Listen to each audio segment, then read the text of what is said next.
இப்படியே வந்துட்டேன்.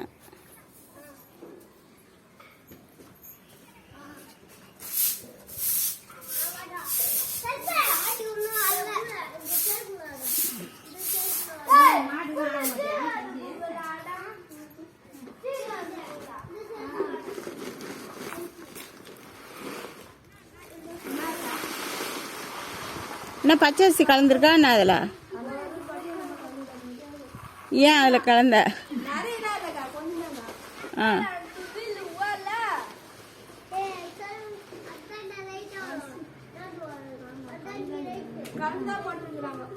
கலந்து போட்டாங்களா?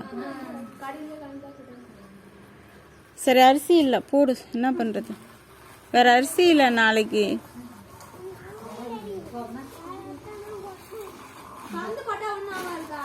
கலந்து போட்டால் எதுவும் ஆகாதா? ஆ